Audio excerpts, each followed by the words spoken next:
Bonjour à toutes et à tous. Je suis désolé, je désaxe votre... Je ne vais pas pouvoir me mettre là parce que c'est moi qui vais vous embêter avec l'application, là, avec le petit quiz. Voilà, j'avais envie d'essayer de faire un petit peu différemment, d'essayer d'interagir avec vous, de voir votre point de vue sur différentes questions. Alors, mon sujet porte donc sur les signes d'alerte du trouble du neurodéveloppement. Et donc, dans la suite logique de ce que le professeur Schex vous a montré, c'est de dire, OK, les troubles du neurodéveloppement, c'est ça. Comment est-ce qu'on les repère ? À quoi on voit qu'un enfant a un risque de trouble du neurodéveloppement ? Et puis, est-ce qu'il y a des outils par rapport à ça ? Alors, donc, qui n'a pas installé VoxVote encore ? Levez la main très haut, comme ça on voit. OK. Donc, vous allez dans votre... je suis désolé, on va prendre 3 minutes. Vous allez dans votre téléphone. Vous allez dans Google Play ou dans Apple Store pour les iPhones. Et vous tapez VoxVote et vous allez voir ce petit onglet apparaître. Et vous le téléchargez.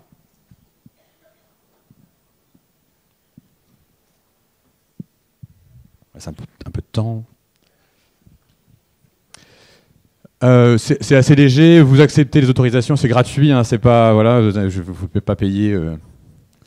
OK, donc si vous avez réussi, vous la lancez et théoriquement vous arrivez à un truc qui ressemble à ça. Une fois que vous l'avez lancé. Qui est à cet endroit-là ? Levez bien haut la main. Oh là, j'ai pas grand monde. J'attends un peu. Si vous la lancez, vous n'arrivez pas à ça ? Aïe, aïe, aïe, aïe, aïe, aïe, aïe, aïe, aïe, aïe. Oui, aïe, aïe, aïe, aïe, aïe, aïe. Si. Qui est à cet endroit-là ? Levez la main. Ah, j'en ai un petit tiers. C'est que Ah, vous êtes après, d'accord. Donc ceux qui sont là, vous rentrez le code qui est là, 47 49 9. Effectivement, il y avait eu des choses qui avaient été envoyées hier soir et donc voilà. Donc une fois que vous avez rentré ça et que vous appuyez sur OK, vous êtes là. Ah, qui est là ? Ah, super, ça marche. OK. Première question. Nous allons faire un test. Comment ? Oui, il faut rentrer son prénom si on veut, c'est pas obligatoire, on peut le faire de manière anonyme. Oui, ça marche quand même. Donc, nous allons tester VoxVote. Bon, pour l'instant, vous ne voyez rien sur votre téléphone, c'est normal. Si j'appuie sur Play, au miracle, quelque chose qui s'affiche sur votre téléphone. Donc, pouvez-vous répondre oui à cette question ? Allez-y. Et après, il faut appuyer sur Vote en bas. Bon, on ne va pas laisser 60 secondes quand même, parce que le choix est relativement simple. Il y aura des questions plus compliquées après, hein, promis. Donc, théoriquement, si je stoppe, j'ai 125 personnes qui ont voté. Bon, vous êtes 201, donc on va pouvoir s'améliorer au fur et à mesure. OK. Question suivante.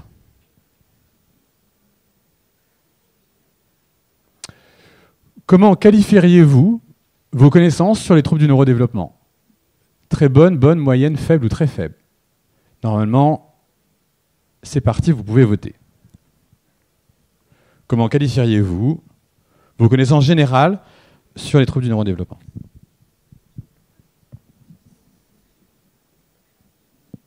Qui n'arrive pas à voter ? Levez la main, ceux qui ne voient... Oh, j'ai 3 personnes. Super. 4, 5, 6. Ah, un peu plus quand même. Allez, je stoppe. J'espère que vous avez tous voté. OK. Bon, vous êtes humble, vous êtes modeste avec vous-même, c'est bien. Ce qu'on retrouve souvent, c'est que il y a beaucoup de professionnels qui sont spécialistes d'un trouble, donc ils connaissent très bien un trouble, mais très mal les autres. Et on verra que ça, c'est compliqué parce que, comme le professeur Schex l'a dit, les troubles sont comorbides. Donc quand vous avez un trouble, vous avez un grand risque d'avoir un autre trouble, et donc du coup, c'est important d'avoir des connaissances un petit peu globales sur les différents troubles. Est-ce que j'ai une autre question maintenant ? Oui. Alors, plus précis, d'une manière générale, pour vous, voilà, pour améliorer le repérage, je rentre un peu dans mon sujet quand même, pour améliorer le repérage précoce des enfants avec un trouble du neurodéveloppement, si vous deviez choisir un thème, une chose à faire, ça serait d'améliorer la formation générale. Ah, ça marche pas, attendez. On va le faire en live, comme ça vous allez lire sur votre téléphone en même temps. OK. Donc, est-ce que c'est améliorer la formation générale des professionnels de la première ligne, développer ou diffuser des outils de dépistage fiables, ou améliorer le parcours de soins? Ce que j'entends, c'est... Donc, dans la première ligne, c'est je ne sais pas ce que c'est qu'un trouble du neurodéveloppement, donc j'ai besoin d'avoir des repères. La deuxième ligne, c'est je sais ce que c'est, mais je ne sais pas comment l'évaluer. Et la troisième ligne, c'est je sais ce que c'est, je l'ai dépisté, mais je ne sais pas à qui l'envoyer. Je ne sais pas quoi faire après. Vous voyez, de manière générale... Bon, vous n'avez qu'un choix. Hein. J'imagine que le choix peut parfois être un peu dur. Mais... Allez, je stoppe. Encore 3 secondes.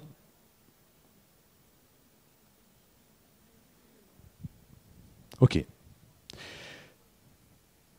C'est intéressant, je trouve, comme le fait que, au final, les outils... alors, est-ce que c'est que vous connaissez tous les outils ou est-ce que c'est une question pour vous secondaire? En tout cas, avant tout, la formation et puis la question du parcours de soins, on en parlera aussi un petit peu après, si j'ai le temps. Maintenant, un peu plus précisément, pour vous personnellement, alors il y a deux tout le monde ne vote pas là. Là, cette question-là, elle est pour les professionnels de la petite enfance qui sont non soignants, les personnes qui sont au contact des enfants au quotidien. Pour vous améliorer vous-même dans votre pratique du repérage et du dépistage, il vous faudrait quoi? Mieux vous former, y consacrer plus de temps, ou là encore la question de que faire quand j'ai repéré quelque chose. Est-ce que c'est de la formation, d'avoir plus de temps pour le faire, c'est-à-dire je vois des enfants, je suis pas sûr, mais j'ai pas le temps, donc ça passe à autre chose et puis on n'a pas le temps d'en parler. Ou la question, une fois qu'on a repéré, à qui est-ce qu'on envoie? Donc là, les médecins ne votent pas. Si les médecins ont voté, c'est pas bien. L'idée, c'est que vous allez voir, moi, mon idée, c'est de dichotomiser, de voir si chacune des populations, entre guillemets, de professionnels a les mêmes besoins. Allez, on stoppe. OK. La formation, bon, on est au bon endroit, c'est bien. Donc voilà, on va essayer de vous aider là-dessus. Et puis encore une fois, quand même, la question de quoi faire une fois qu'on a repéré les enfants, de la coordination et du parcours du patient. Même question cette fois-ci, mais pour les soignants. Donc médecin de première ligne, pédiatre, médecin généraliste, infirmière scolaire, infirmière libérale, etc. Voilà, j'en oublie sûrement. Même question. Pour vous, est-ce que c'est plutôt la formation là aussi, le temps nécessaire ou la question du repérage et de l'orientation?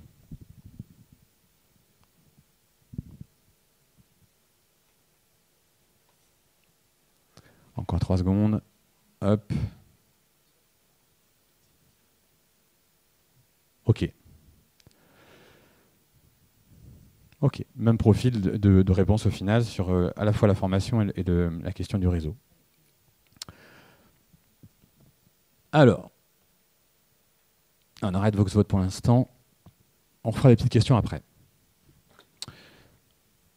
Donc, Yves Schex vous l'a dit tout à l'heure, pour bien repérer le développement troublé, il faut bien connaître le développement normal. Si vous n'avez pas de repère développemental, de savoir qu'est-ce qu'un enfant de 5 ans est censé faire sur le plan graphomoteur, qu'est-ce qu'il est censé faire sur le plan du langage, qu'est-ce qu'il sait faire, est-ce qu'il sait monter un escalier avec les deux pieds alternés ou un seul, etc., à quel âge ça arrive, forcément, vous ne pourrez pas repérer quand un enfant est en retard. C'est d'une logique implacable. Je vous ai mis au passage cette petite... cette adresse, c'est un site canadien dans lequel il y a énormément de vidéos, alors avec un bel accent canadien pour les enfants, pour les épreuves langagières, mais vous voyez des enfants d'âges différents, voilà, au niveau syntaxique, où est-ce qu'ils en sont, construction de phrases, au niveau graphomoteur, etc. Il y a vraiment, c'est d'une richesse, vous avez plein de dimensions différentes, donc vous pouvez tout à fait y aller pour voir, tiens, mais au final là-dessus, qu'est-ce qu'un enfant de 3 ans avec un développement typique peut faire? Ah si, il y a une autre question, VoxVote. Alors, on rentre dans le vif du sujet. Pourcentage des enfants qui marchent à 12 mois. Allez, c'est parti. 10% des enfants marchent à 12 mois, 25%, 50%, 80%, 95%. Ah. Bien sûr, les réponses ne sont pas anonymes. Hein. Si vous vous trompez, on vous récupère à la fin de la pion. Vous êtes inscrit d'office au DU.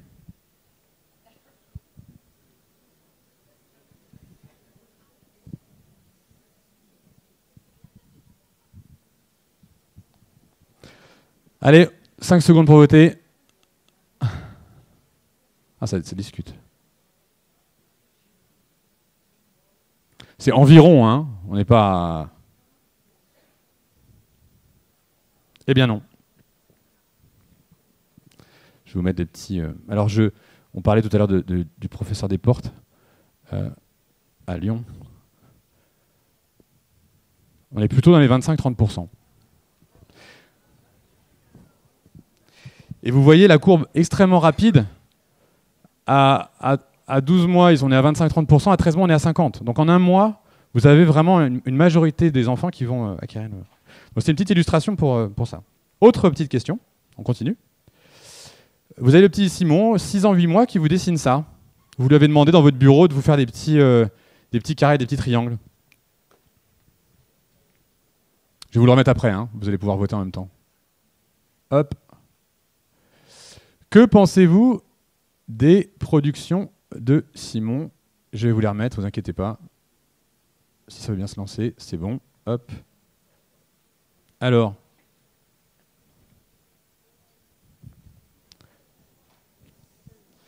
« 6 ans, 8 mois.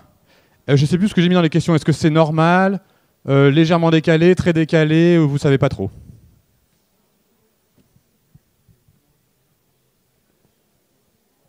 Ça marche pas? Ah, t'as voté déjà. Forte. Allez, je stoppe.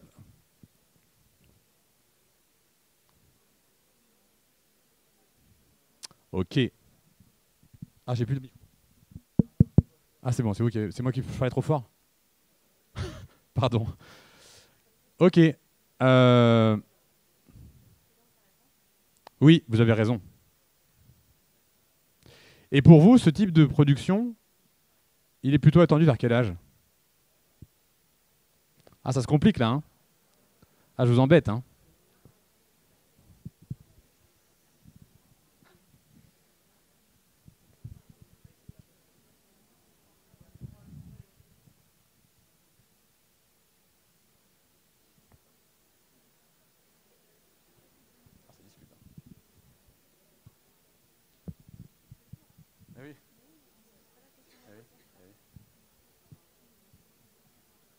Allez, je stoppe.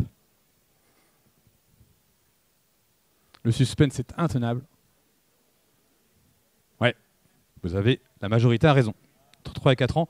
Pour vous dire plus précisément, je jongle entre les logiciels, là j'ai du mal.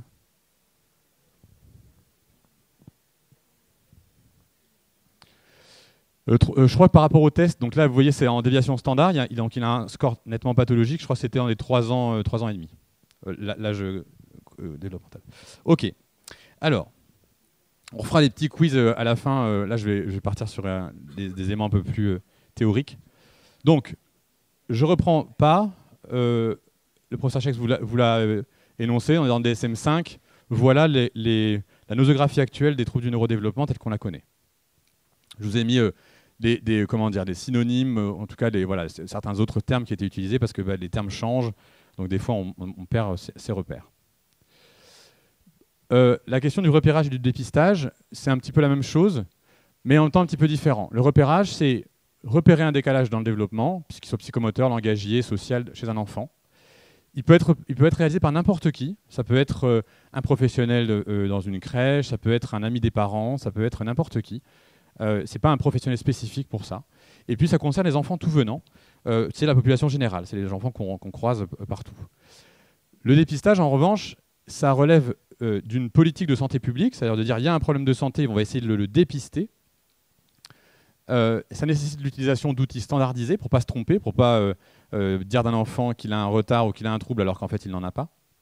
Et puis il y a des professionnels dédiés, ou en tout cas une politique dédiée par rapport à ça. Ça peut être fait soit sur une population à risque, par exemple les enfants prématurés, soit en population générale. Ça peut aussi être fait en population générale quand le trouble a une fréquence, une prévalence importante. L'enjeu du repérage, c'est celui-là. C'est d'être sur la ligne bleue, quoi, entre les deux. On peut parfois, trop souvent, rassurer à tort.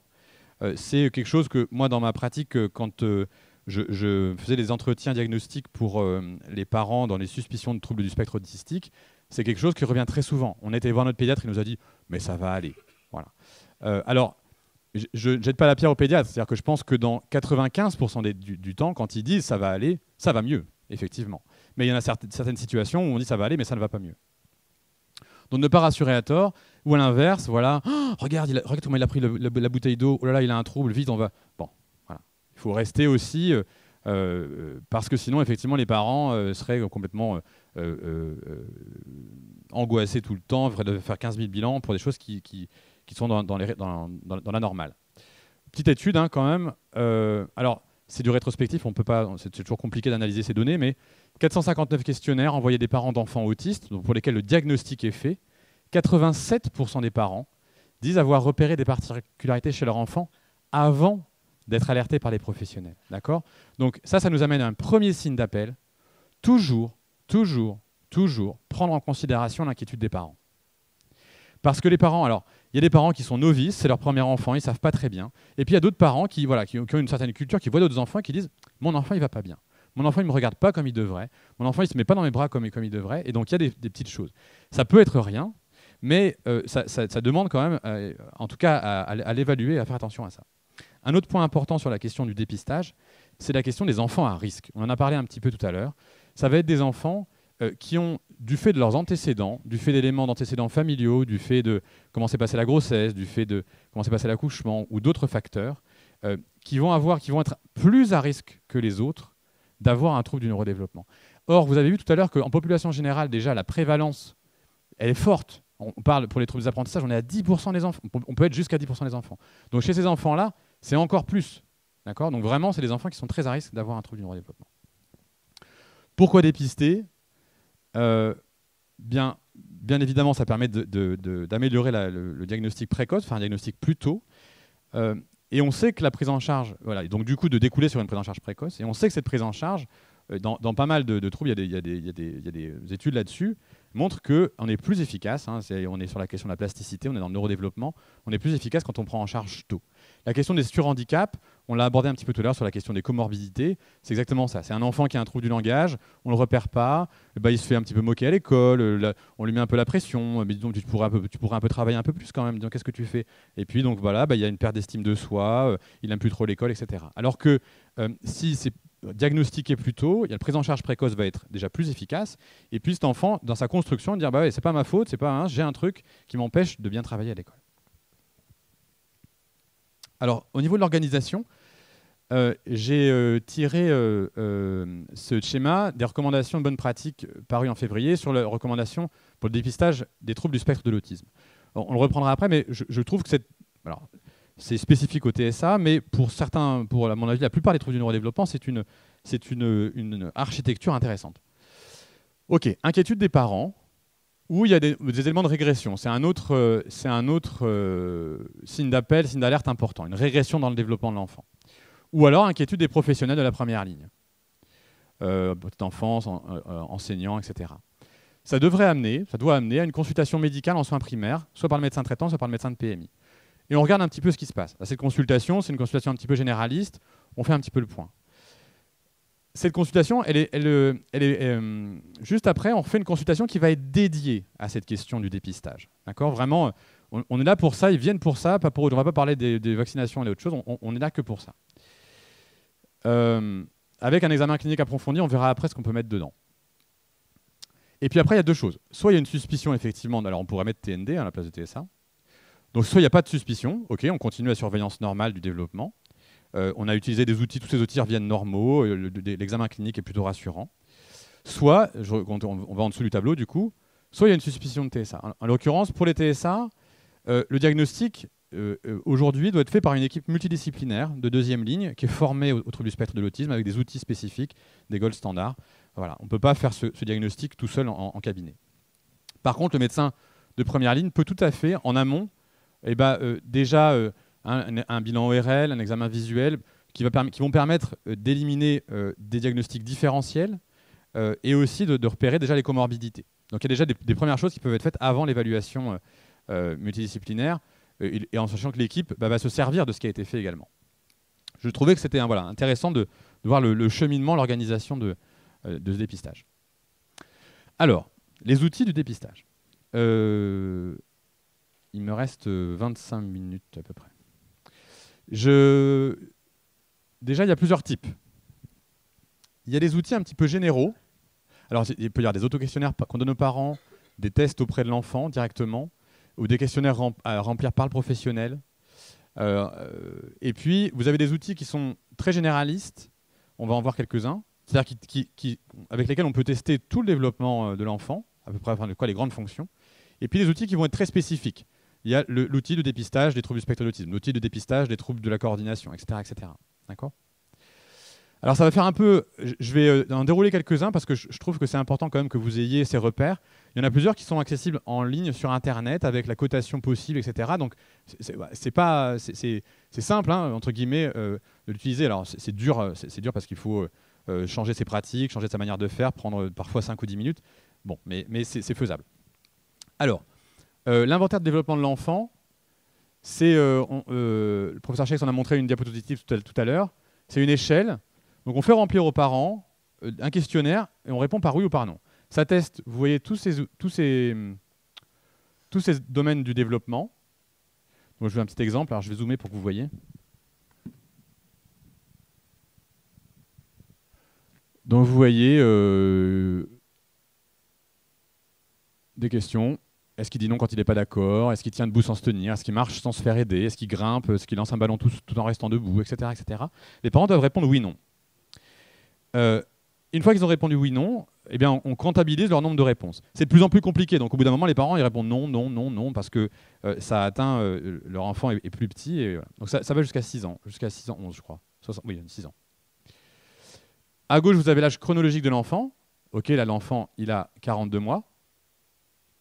Et puis, vous faites un premier trait à 0,85. L'âge chronologique fois 0,85. Donc, c'est la zone à risque, à haut risque. Et puis un deuxième trait à 0,70, où là vous êtes à une zone à très haut risque. Ça permet de voir où se situe l'enfant par rapport à son âge chronologique, où est son âge développemental. On voit que cet enfant-là, il est entre la zone à haut risque et très haut risque pour le langage expressif, et puis au niveau de la compréhension du langage aussi, il est dans les choux. Alors qu'au niveau motricité globale, il est plutôt en avance, entre guillemets, sur son âge, et qu'il est limite sur le plan de la socialisation. Ça vous permet d'avoir un premier regard par rapport à quelque chose de normé du développement de l'enfant. La BMTI, je vais passer très rapidement dessus, c'est un nouvel outil qui est assez récent, qui est informatisé. Je crois que c'est un des éléments assez intéressants, alors qui a été très bien étalonné sur plus de 1000 enfants, je crois, qui fait suite à l'EDA. L'intérêt de l'informatisation, c'est que vous n'avez pas après à calculer, alors il y a tant de scores bruts, donc machin, etc. Vous rentrez l'âge de l'enfant et vous avez automatiquement, en fonction de ses réponses, si c'est dans la norme ou pathologique. 4 domaines, vous voyez, les apprentissages, fonctions verbales, fonctions non verbales et les fonctions attentionnelles exécutives. Et vous voyez, l'étalonnage est assez important, hein, de la moyenne section jusqu'au collège. Et puis, cet outil, alors c'est un outil de repérage qui est plus en amont, on va dire. Là, c'est pas normé, mais c'est important, à mon sens, de s'arrêter dessus aussi. C'est un outil qui vient d'être diffusé par le ministère de la Santé, qui est en lien avec les organisations de plateformes dont vous avez sûrement entendu parler, les plateformes de diagnostic et de prise en charge précoce pour les enfants TND. L'idée, c'est que ce livret permette aux médecins de première ligne d'orienter le jeune enfant vers une de ces plateformes de coordination. Donc, vous avez des signes d'alerte, vous voyez, aux différents âges.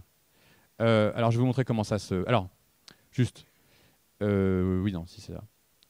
Donc, il y a des signes d'alerte. Là encore, dans les différents domaines de développement. Et puis, vous avez 2 dimensions transversales. Des hauts facteurs, c'est celle que j'ai montrée tout à l'heure. Des dimensions 1 qui va dire cet enfant a un haut facteur de TND. Et puis, des comportements inadaptés qu'on peut retrouver dans différents troubles, voilà, qui sont des marqueurs aussi de troubles du neurodéveloppement d'une manière générale. Et puis, vous avez une manière de coter. En gros, alors on va pas... mais si vous avez 2 signes dans au moins 2 des 4 domaines de développement, alors c'est positif. Ou un signe dans un des 4 domaines de développement et un signe dans les dimensions transversales. Vous voyez ce que je veux dire. En tout cas, quand vous cochez avec les enfants et les parents en consultation, eh bien, il y a un seuil à partir duquel ça vous dit « Ah, il y a un risque de trouble du neurodéveloppement, j'en réfère à la plateforme ». Je passe. Je vous ai mis des petits exemples. Vous voyez, par exemple, à 24 mois, motricité globale, est-ce qu'il court avec des mouvements coordonnés des bras? Est-ce qu'il monte les escaliers marche par marche? Est-ce qu'il empile 5 cubes? Etc., etc. Oui, non, oui, non, oui, non. Relativement simple, un outil de screening, entre guillemets, des troubles du neurodéveloppement.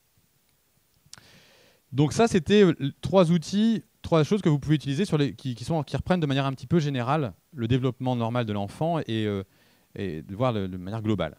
Après, trouble par trouble. Alors je vais aller vite. Là encore, l'idée, c'était pas de détailler. Il y a des milliers d'outils. J'en ai choisi quelques-uns du fait d'une part de leur de leur force sur le plan statistique et du fait qu'ils sont recommandés, et puis d'autres sur les aspects pratiques aussi, le fait qu'ils soient en libre accès. Alors, signe d'alerte majeur pour un trouble du spectre de l'autisme. Donc l'inquiétude des parents, les aspects de régression, ça c'est très important. Une régression, c'est pas une stagnation, hein. C'est « Ah mais ça, il le faisait il y a 6 mois. Ça, il arrivait à le faire et il n'y arrive plus. Il parlait, il y avait des mots prononcés, voire des petites phrases, il n'y a plus rien. » Donc là, c'est des régressions. Et puis, l'absence de pointage, de babillage, il y en a beaucoup d'autres, hein, l'absence de réponse au prénom, le regard fuyant, etc. Il y a plein de signes qui peuvent faire évoquer un trouble du spectre de l'autisme. Dans les échelles, vous connaissez sûrement, elle est connue, la MCHAT, qui est donc un questionnaire parental, ça prend 5 minutes, utilisable entre 16 et 30 mois, pour les enfants entre 16 et 30 mois, avec à chaque fois un risque d'autisme qui va être s'il y a des chèques à plus de 3 items clés, ou 2 items clés, etc. Alors elle est assez sensible, elle repère bien les troubles du neurodéveloppement de manière générale. Après, on peut faire un follow-up, c'est-à-dire qu'on va reproposer l'échelle pour vraiment être sûr que le dépistage concerne bien un trouble du spectre de l'autisme. Elle est accessible en ligne, gratuitement, avec l'étalonnage et avec les moyens de cotation. Il y a le SCQ aussi, je ne crois pas qu'il soit encore sorti, enfin en tout cas il est en cours d'étalonnage en français, qui va être pour les enfants plus grands, après 4 ans. Et vous avez d'autres outils, là, l'autisme quotient par exemple, ou la SRS aussi, qui peuvent être utilisés à ces fins. Pour le trouble développemental des coordinations, il y a des recommandations internationales qui viennent de paraître. Alors les signes d'appel, ça peut être ceci, hein, des enfants qui vont avoir entre 4 et 6 ans des difficultés à l'habillage, des compétences sur le plan graphomoteur, sur le plan du dessin qui vont être en décalage par rapport aux autres enfants du même âge. La question des couverts, de l'autonomie au quotidien, qui peut être troublée également. On repère des fois paradoxalement des enfants qui, un peu plus grands, compensent avec une utilisation importante du langage, plus importante du langage, voire qui soliloquent, qui se guident. Là, je vais faire comme ça, ensuite je tourne par là. Puis là, donc voilà, ils mettent en place eux-mêmes des techniques de compensation par rapport à leurs difficultés motrices. Voilà. Et comme on le disait tout à l'heure, il faut qu'il y ait un impact. Donc ces perturbations, elles sont visibles, elles entraînent une gêne vraiment significative au quotidien, à la maison ou à l'école. Point important, il y a beaucoup d'enfants qui ont un trouble développemental des coordinations, y compris sévère, qui ne vont pas avoir de retard à la marche, qui ne vont pas avoir de retard à la station assise. Donc ce ne sont pas des points d'étape qui vont être discriminants forcément par rapport au trouble développemental de la coordination, il faut se le dire. Donc il y a 2 questionnaires, celui-ci aussi il est en cours de publication, il va arriver bientôt, pour les enfants de 3 à 5 ans. Alors, il est un peu bizarre, enfin il faut le faire avec les parents parce que la manière dont c'est dit, il faut dire, voilà, vous regardez les autres enfants du même âge et vous dites, voilà, est-ce qu'ils le font tout à fait comme votre enfant? Donc en gros, il n'y a pas de décalage. Ou est-ce qu'à l'inverse, c'est pas du tout comme votre enfant? Donc là, en gros, votre enfant est en difficulté par rapport à ça. Et puis à chaque fois, des items bien particuliers, de motricité fine, de motricité globale, etc. Vous voyez que les scores, quand on est au-dessus de tel score, il n'y a probablement pas de TDC. Par contre, si on est en dessous, il y a un risque de TDC. Et ça, dans les recommandations, c'est de dire si vous avez ce questionnaire positif, si vous avez une gêne au quotidien décrite par les parents, eh bien, vous faites un bilan des fonctions motrices avec on en parlait tout à l'heure, le MABC2. Et là, là pour le coup, celui-ci, il est sorti, on l'a, c'est pour les 5 à 15 ans. Même type de questionnaire. Alors, il y en a d'autres, hein, il y a les questionnaires du MABC2 ou du MABC1. Le MABC2, il est plus intéressant pour les enseignants, parce qu'il y a des questions qui sont spécifiques aux enseignants, mais il n'est pas, en tout cas, décrit comme, par rapport aux recommandations internationales, c'est plutôt celui-ci. Ça va, j'ai perdu personne? Pour le trouble du langage oral et le trouble du langage écrit, j'invente rien. Il y a le site de la FNO qui vient. Il y a eu un changement dans le site qui a vraiment fait un travail assez intéressant de simplification et d'accessibilité, d'ergonomie. Pour les parents, hein, vous avez, voilà, est-ce que c'est par rapport au langage oral, mon enfant commence à parler, ou par rapport au langage écrit. Et vous avez des repères sur le développement normal, des signes d'alerte, des illustrations vidéo, c'est vraiment très bien fait. Je vous conseille d'aller y jeter un œil, ça vous donnera là encore des repères sur le développement normal. Je vous ai mis quelques exemples de signes d'appel, voilà, des petits mots, des déterminants à 3 ans et demi, sauter du coq à l'âne, voilà, un enfant qui omet ou qui remplace plein de sons, etc., etc. Il y a des outils là aussi spécifiques. Celui dont on entend pas mal parler, c'est DPL3 pour le langage oral. Et puis, je vais retrouver cet outil qui est intéressant parce qu'il a aussi, il est étalonné, il est en libre accès et il y a une partie pour les enseignants pour dépister le langage écrit. Une partie médecin, une partie enseignant. Et là, vous pouvez tout télécharger, les feuilles de passation, etc., les cotations, tout est bien fait. Alors le TDAH, on pose habituellement pas le diagnostic avant 6 ans, alors sauf dans les cas extrêmement sévères où on s'autorise à le poser. Et puis il y a une variabilité très forte, c'est vrai aussi pour le développement moteur, entre 3 et 5 ans, pour poser un diagnostic de trouble de la coordination, il faut au moins 2 bilans avec une altération significative à 6 mois l'un de l'autre. Hein, vu que le développement moteur est très hétérogène, et ben ce qu'on repère à 3 ans, les difficultés à 3 ans, si ça se trouve, il va y avoir une modification. On parlait tout à l'heure de la dynamique de développement, c'est très important. Alors bon, il y a ces signes d'appel classiques qui sont liés aux symptômes du TDAH, d'instabilité ou déficit attentionnel, d'avoir du mal à écouter une histoire, de partager un jeu ou une chanson. Là encore, un décalage significatif avec les autres enfants du lieu de vie, de la crèche ou de l'école primaire. Et puis plus tard, bon, l'important aussi, c'est la question de l'impact. Hein, c'est qu'il y a une gêne vraiment significative pour le développement général de l'enfant dans sa participation sociale également. Plus tard, vous avez l'échelle de Conners, qui est la plus connue. Il y a aussi l'ADD de Brown, qui est intéressante, je trouve, parce que c'est un auto-questionnaire pour les enfants de plus de 12 ans, pour les adolescents, qu'on peut faire avec eux en consultation. Donc voilà. Ces échelles de dépistage, elles peuvent aussi être utilisées comme guide d'entretien. C'est-à-dire que vous pouvez très bien vous en servir avec le parent, on la remplit ensemble. Ou avec l'enfant ou l'adolescent, quand ça peut amener des choses intéressantes. Une parenthèse, mais parce que là, moi, je parle de dépistage des troubles du neurodéveloppement, mais on l'a dit tout à l'heure, il y a beaucoup de comorbidités aussi, de troubles psychopathologiques. Il y a des échelles de dépistage de dépression. Et ces échelles de dépistage, elles sont intéressantes parce que quand on s'en sert en guide d'entretien, c'est qu'on dit à l'enfant, bah voilà, il y a des phrases, je vais te dire des phrases, tu me dis laquelle qui te correspond le plus. Je réussis bien dans la vie, je rate pas mal de choses, je rate tout dans ma vie. Et que l'enfant il vous dit bah, moi je répondrai 2, ok. Après, ça permet de libérer la parole aussi, ou des fois sans support, entre guillemets, d'autant plus dans les éléments de dépression, les enfants ils vous disent rien. C'est très, on n'arrive à avoir aucun élément. Là, ça vous fait un petit support, bah, écoute, voilà, regarde, toi t'entourerais laquelle. Ça permet d'échanger et du coup de communiquer cette souffrance. Parenthèse fermée. Donc, la consultation de dépistage, bien évidemment, hein, elle comporte pas mal de choses qu'il faut aller rechercher.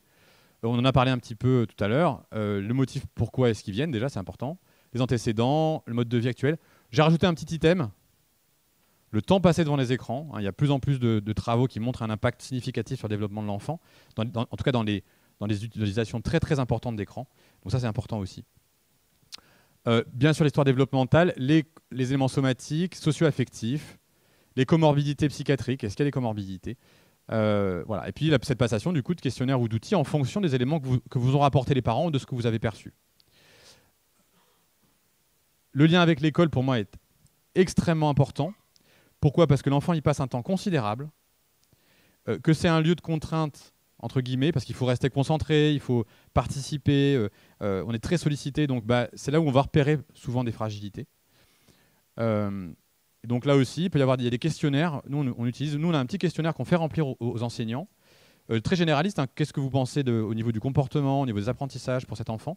Ça permet aux enseignants d'être en texte libre aussi, de dire des choses, et c'est pas rapporté par les parents. Ça permet aux parents de se rendre compte clairement de ce que pensent les enseignants, les professionnels de l'école sur le développement de leur enfant. Des fois, on a des surprises. Dire, ah là, mais il est vachement positif. Pourtant, il n'arrête pas de nous dire qu'il fait pas bien, qu'il fait pas bien, qu'il fait pas bien. En fait, il est très.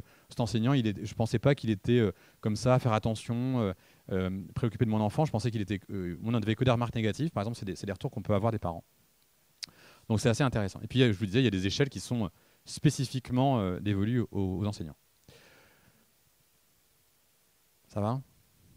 Alors, si on résume. Identification, signe de repère d'alerte, c'est les inquiétudes des parents ou des professionnels ou de toute autre personne.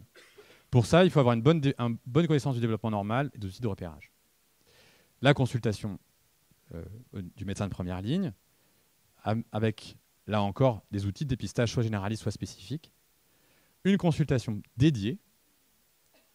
Et puis, à partir de là, soit il n'y a pas de suspicion de trouble du neurodéveloppement, soit il y en a une. Petit complément, je pense que la question la position des plateformes ou des structures de seconde ligne est à discuter. Pour ma part, je pense que si pour un médecin de première ligne formé, qui a un réseau, alors, y compris qui est en MSP par exemple, ou qui a un réseau d'orthophonistes ou de psychomotriciens qui connaît bien, et qui est formé au trouble du neurodéveloppement, à mon sens, dans une situation par exemple de dyslexie isolée, par exemple, ou de trouble de la coordination léger isolé, il est tout à fait à même de pouvoir faire le diagnostic. Avec les outils, encore une fois, sans se passer de bilan orthophonique ou bilan psychomoteur, mais il peut coordonner lui-même. Voilà. Et qu'à l'inverse, dans les situations complexes, dans les aspects de retard, de troubles du développement intellectuel, de troubles du spectre de l'autisme ou de troubles du comportement associé, là, bien évidemment, faire appel à l'équipe de deuxième ligne. Alors, 3 petites choses sur 5 minutes. Super. 3 petites choses sur la coordination. On est en train, alors sur Montpellier, on a eu un petit financement de l'ARS pour essayer de développer la coordination entre on va dire, les équipes de deuxième ligne, dont on fait partie au CHU à Montpellier, et puis la médecine de ville. L'idée, c'est en gros, un médecin de ville se retrouve devant une situation, il suspecte peut-être un trouble du neurodéveloppement, il ne sait pas trop quoi faire, eh bien, il nous appelle. Donc l'idée, c'est de former les médecins aussi au trouble du neurodéveloppement, un appui technique, dire justement, est-ce que vous connaissiez cette échelle? Voilà, peut-être pour les prochains enfants, ou peut-être essayer de la faire passer, puis on en reparle après. Donc vraiment, l'idée de former de manière indirecte un petit peu les médecins de première ligne en leur donnant des outils de dépistage et en les accompagnant là-dedans, qu'ils ne soient pas tout seuls. Parce que ce qui se passe souvent, c'est qu'on ne sait pas faire. Les troubles du neurodéveloppement, c'est très complexe. Les formations, soit c'est rien, soit c'est des DU qui durent. Voilà. Donc c'est compliqué de trouver un juste milieu. On se dit qu'avec cette manière-là, on pourra petit à petit accompagner les médecins. Et puis on proposera aussi des réunions de concertation. Un enfant qui est en CESAD, il a en plus un problème d'endocrinologie, il est accompagné, il a un traitement, etc. Bon, on fera en sorte d'essayer de mettre tout le monde autour de la table pour être coordonné dans la prise en charge. Donc, alors, attendez. Bassin de Montpellier, désolé, pour l'instant, bassin de Montpellier et pour les 0-16 ans. Ceux des médecins qui se reconnaissent, des médecins de première ligne de Montpellier qui sont intéressés, on a 2 réunions d'information et puis on a un mail et voilà. Il y a les plateformes, on en a parlé tout à l'heure, ce dispositif qui se veut à terme, parce que ce n'est pas encore le cas, mais à terme départemental, est dans cette idée-là, quelque part. C'est-à-dire d'avoir un centre pour les troubles du neurodéveloppement, pour le dépistage diagnostic précoce et la prise en charge précoce. Je passe rapidement. L'intérêt ici quand même, c'est qu'il y aura, pour le recours aux professionnels libéraux, un financement pour les bilans psychologiques, pour le bilan psychomoteur, etc., auxquels les parents n'ont pas forcément accès et qui complexifie du coup beaucoup la démarche diagnostique aujourd'hui. Aujourd'hui, il y a une plateforme à Narbonne et puis une plateforme à Albi. Et il y a un projet de plateforme à Montpellier qui regroupe la plupart des professionnels dans le champ du handicap, du trouble du neurodéveloppement de l'Hérault. Et puis peut-être que Thibaut Noël, Willig en parlera, qui est pédiatre, qui est président d'Occitadis, en parlera un petit peu après. Il y a un projet Article 51 porté par l'association Occitadis, une association régionale sur les troubles 10, les troubles du neurodéveloppement, qui vise à, là aussi, pour les enfants après 7 ans, donc en complément de ce qui sera proposé par les plateformes, de pouvoir accompagner les familles et les enfants sur une procédure diagnostique avec là aussi la création d'un panier de soins et donc de remboursement des premiers bilans et des premières prises en charge. J'avais encore un petit... on fait un dernier petit vote et après... c'est bon ? Allez.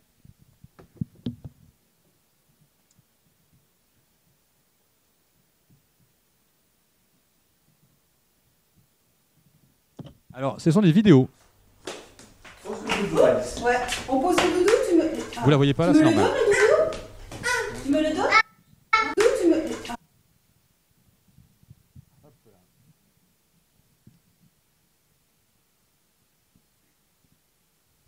C'est une petite fille qui a 3 ans. Tu me le donnes? Je pose le doudou là.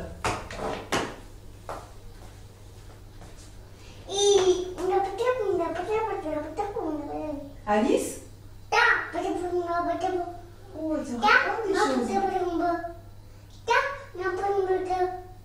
Alice?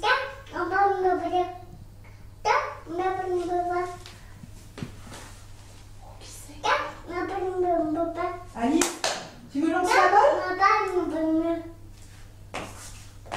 Alice, tu me l'envoies?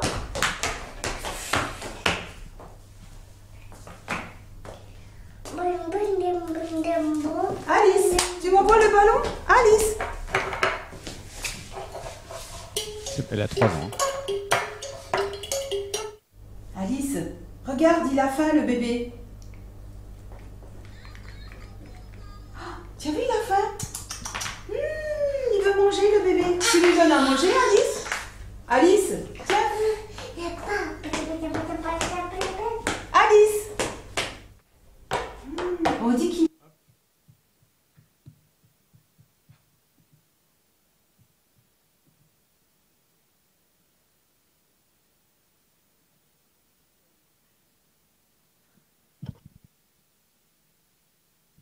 Alors j'avais oublié cette question-là. On fera la question sur la vidéo après.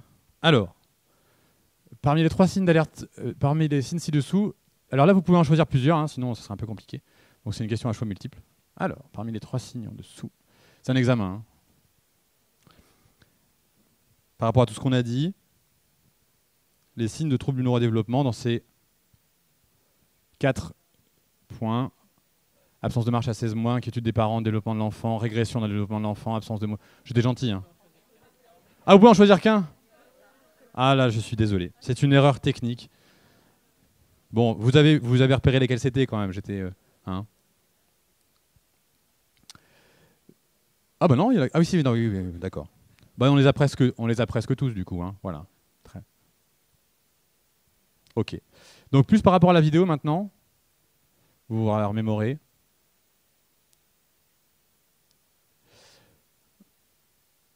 Ça rame, hein.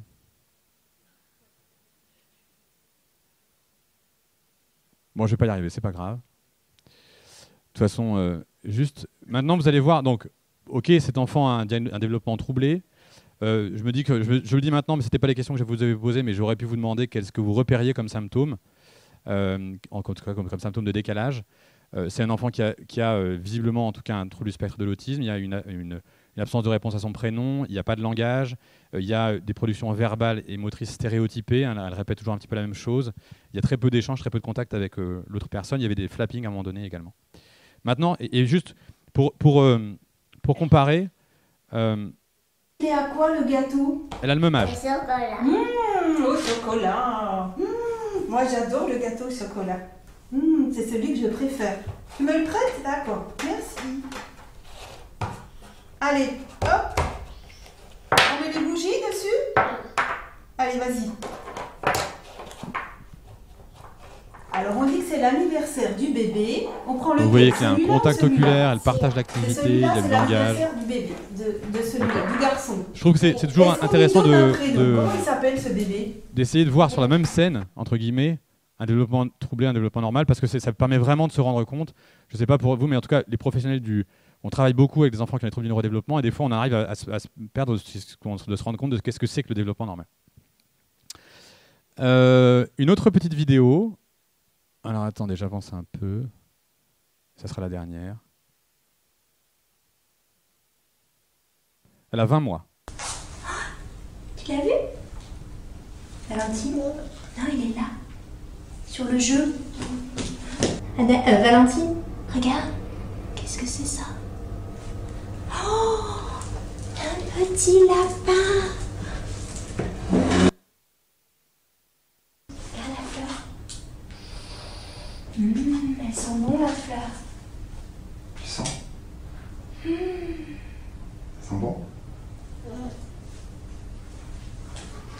Valentine,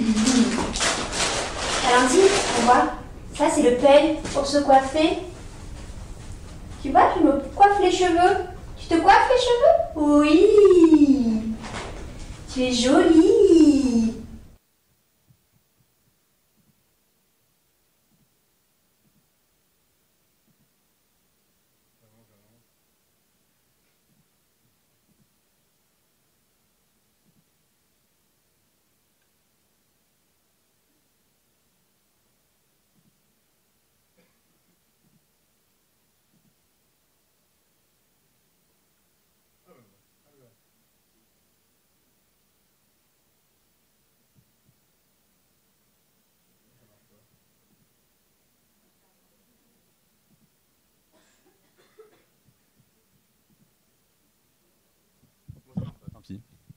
Qu'est-ce que vous avez... Donc, cette petite fille, elle a ce qu'on repère, c'est qu'elle a un développement interactionnel socio-communicatif normal.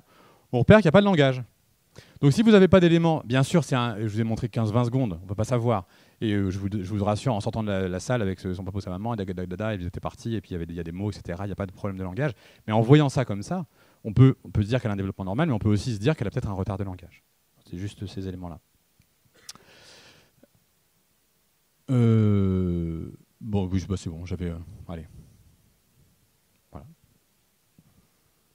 J'avais une dernière vidéo, mais peut-être on peut laisser un petit peu de temps pour les questions. Voilà, je vous remercie de votre attention.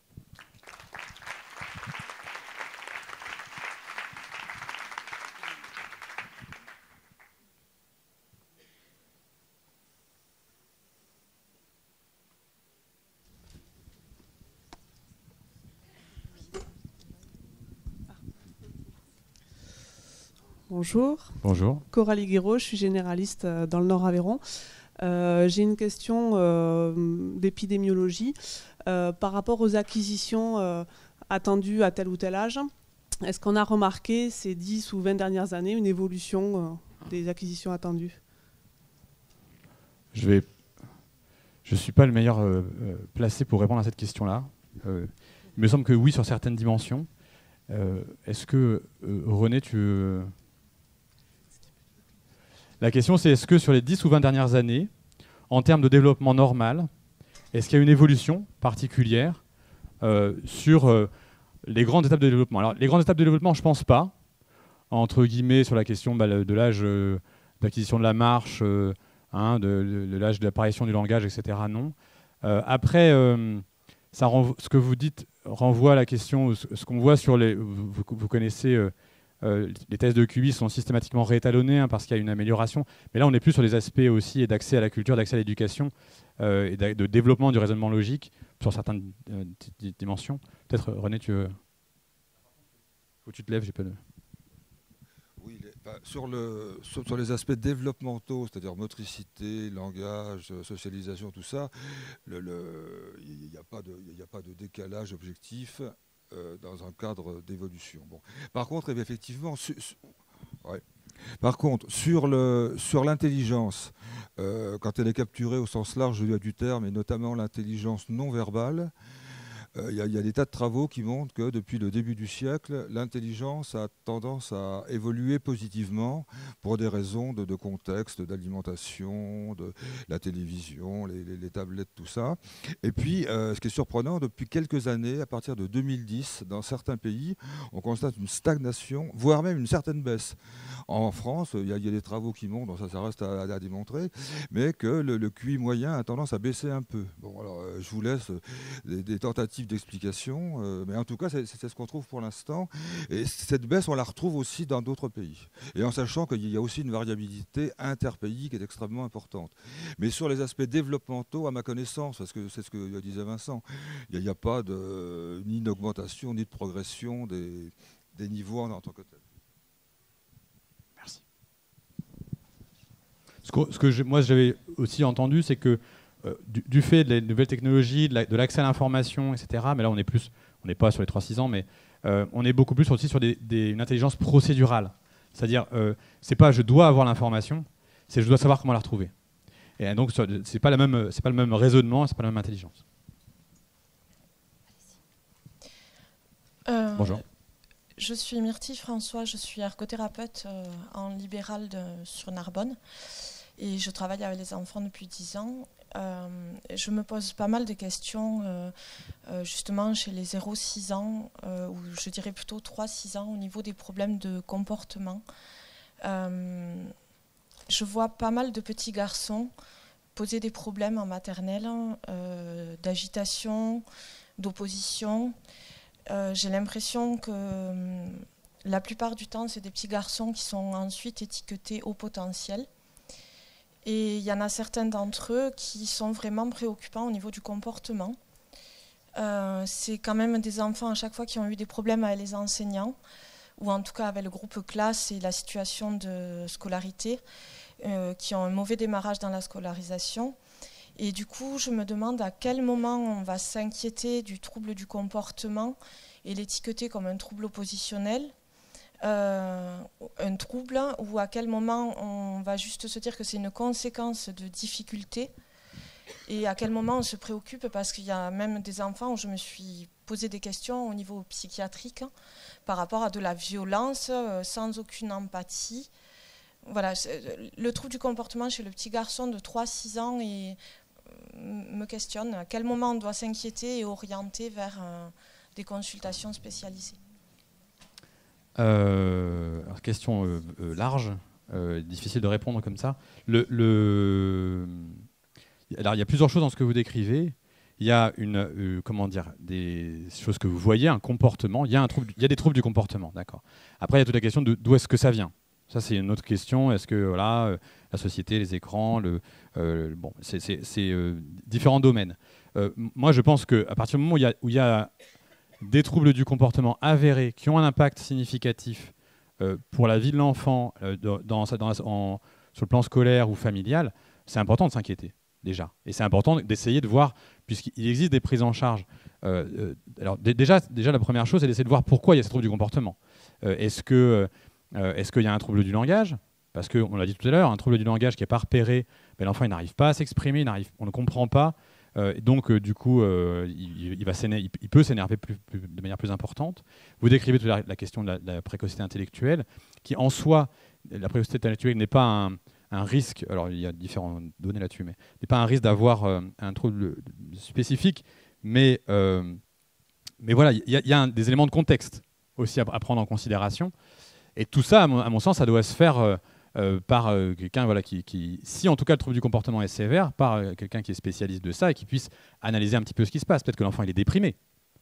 Les enfants déprimés, un des premiers symptômes de dépression chez le petit enfant, c'est de l'irritabilité, c'est une majoration des troubles du comportement. Mais vous avez en plus d'autres symptômes. Et justement, c'est là il faut connaître les différentes causes de troubles du comportement pour aller les rechercher. Il mange moins bien, et puis il joue plus au jeu qu'il jouait avant. Et puis il dit des choses sur lui. Il dit qu'il est nul tout le temps. Ah d'accord. Donc là, je suis en train d'avoir de plus en plus d'items qui vont dans le sens peut-être d'un syndrome dépressif. Un des grands signes entre guillemets qu'on va rechercher, qui va permettre de distinguer un trouble du comportement qui peut être lié à un trouble neurodéveloppemental type TDAH avec un trouble oppositionnel associé, d'un trouble dépressif, par exemple d'un trouble réactionnel, ça va être la question depuis quand c'est comme ça. Et si vous avez un enfant de 6 ans, les parents vous disent « Ah, mais il y a 6 mois, c'était un ange, il n'y avait aucun problème, rien à signaler. Et là, depuis telle chose qui s'est passée, ça se passe comme ça. » Là, on est plus de quelque chose de réactionnel. On l'a dit, les troubles du neurodéveloppement, il y a développement, donc c'est très souvent, même si le diagnostic peut être posé pour le TDAH relativement tard, très très souvent, la plupart des cas, les parents racontent « Bah oui, dans mon ventre, il bougeait déjà beaucoup. » Ou je me rappelle une question, j'avais demandé à une maman à quel âge son enfant avait marché. Elle m'a dit marcher, mais il n'a jamais marché, il court. Voilà. Donc je ne sais pas si j'ai répondu, mais en tout cas, voilà, des troubles du comportement récurrents qui amènent à des difficultés dans la classe ou dans la famille, pour moi, c'est un motif de consultation spécialisée. J'entends rien du tout. Excusez-moi. Vers quel professionnel s'orienter en premier? Parce qu'on sait qu'on a des listes d'attente pas possibles sur des CAMS, des CMPP. Donc, du coup, en libéral, est-ce que on doit rechercher un pédopsie dans ces cas-là? La question des troubles du comportement, oui, il y a la valence pédopsychiatre. Après, donc il y a les CMPP, les CMP. Je sais que là, quand je commence une liste comme ça, je sais que j'ai oublié plein de gens. Voilà. Des psychiatres en libéral ou des psychologues en libéral.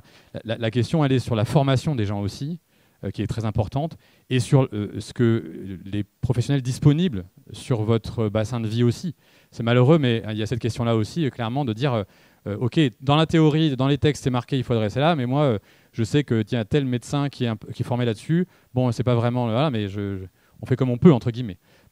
Mais pour moi, trouble du comportement de l'enfant, oui, ça serait CMPB, CMP. C'est ça, c'est plus médico-social. J'oublie des gens, il y a des gens qui se sentent oubliés, non?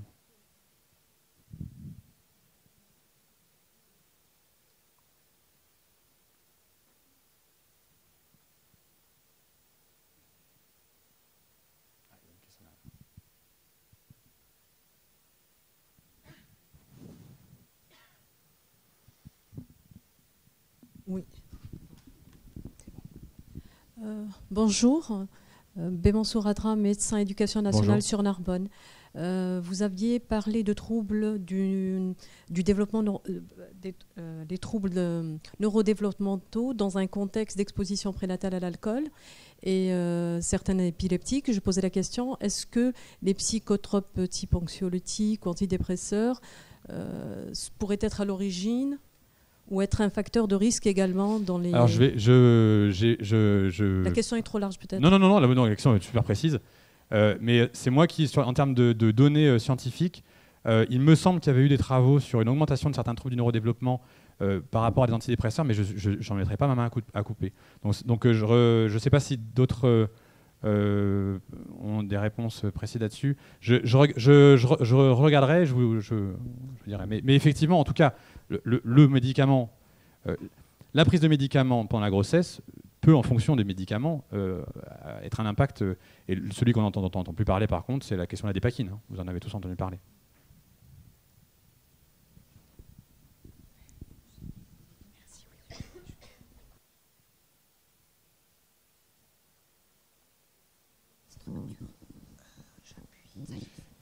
Et oui, juste oui pour les benzodiazépines. Hein. Les benzodiazépines comme ça, à dose importante, pendant la grossesse, c'est pas terrible. Sylvie Pêche, psychologue à Narbonne, vous avez parlé des écrans. Oui, là. Là. Vous avez parlé des écrans et de l'impact sur les troubles du développement. Est-ce que vous pouvez développer un peu à partir de quel âge et à quelle fréquence à peu près? Alors, il y a différentes recommandations. Hein, vous savez, les plus connues sont celles de M. Tisseron, là, hein, pas d'écran avant 3 ans, pas d'exposition aux écrans avant 3 ans. Il y a de plus en plus de travaux. Il y a un livre. Alors c'est un directeur de l'UNICEF, que je ne sais pas quel est le sujet de son laboratoire, qui a écrit un livre tout récemment, La fabrique du crétin numérique, quelque chose comme ça. Bon, livre à charge. Hein, donc, même si ce monsieur est scientifique, je ne sais pas. Voilà. En tout cas, il est scientifique, donc il est illustré de nombreuses études scientifiques. Il y en a certaines, par exemple, qui montrent une corrélation importante entre le temps d'exposition aux écrans et le développement du langage, par exemple. Et qu'il y a une belle corrélation statistiquement significative entre plus on est exposé aux écrans, moins il y a de développement langagier. Après, ça reste extrêmement difficile de mener des études sur sur des facteurs environnementaux de manière générale, parce que vous avez un nombre de biais important et que c'est très difficile de contrôler les choses. Mais il y a quand même de plus en plus de travaux qui montraient que... alors après, il y a des aspects d'écran, et il y a des aspects aussi que quand vous faites des écrans, vous ne faites pas autre chose. Je pense que si vous mettez un enfant 8 heures par jour devant un Rubik's Cube, alors, il ne va pas bien se développer non plus. Oui, donc c'est pas... Il y a la question des écrans. C'est surtout que quand vous faites des écrans, vous ne faites pas autre chose. Et vous n'êtes pas en interaction sociale. Ou en tout cas, vous n'êtes pas dans le jeu, vous n'êtes pas dans l'imitation, vous n'êtes pas dans la construction. C'est ça aussi qui est très important. Bonjour, je suis ici. Je vous vois. Sylvie Malagoli, donc médecin éducation nationale dans le département de l'Ariège. J'ai une question très pratique à vous poser par rapport à votre diapositive concernant la consultation de dépistage du trouble du neurodéveloppement de l'enfant. Je voulais savoir, en pratique, combien de temps faut-il consacrer à une consultation de ce type pour un médecin de premier recours, comme nous, les médecins de l'éducation nationale ou les médecins généralistes ou de PMI? Merci. Vous attendez peut-être à ma réponse et je m'attends à votre réponse après, c'est-à-dire que ce sont des consultations longues, on est d'accord. Alors, je crois savoir pour les libéraux, les médecins libéraux, il y a une majoration de la consultation pour justement que les médecins pédiatres ou médecins de première ligne puissent prendre plus de temps pour du coup évaluer de manière globale le développement, parce que voilà, ma diapo, il faut évaluer un nombre de choses assez importantes, prendre le temps, et c'est sûr que ce n'est pas une consultation qui va durer 15-20 minutes. Alors, nous, je suis dans un centre spécialisé, je suis à l'hôpital, on reste un milieu, en tout cas un centre hospitalier universitaire un peu préservé. Une consultation, ça ne peut pas durer moins d'1 heure. En tout cas, la première consultation. Si on compte l'histoire développementale, discuter avec l'enfant pour voir un petit peu comment ça se passe avec les parents, récupérer les antécédents, etc., parler de la question des outils de dépistage, voilà. Donc oui, c'est une problématique, il faut du temps. Il faut du temps.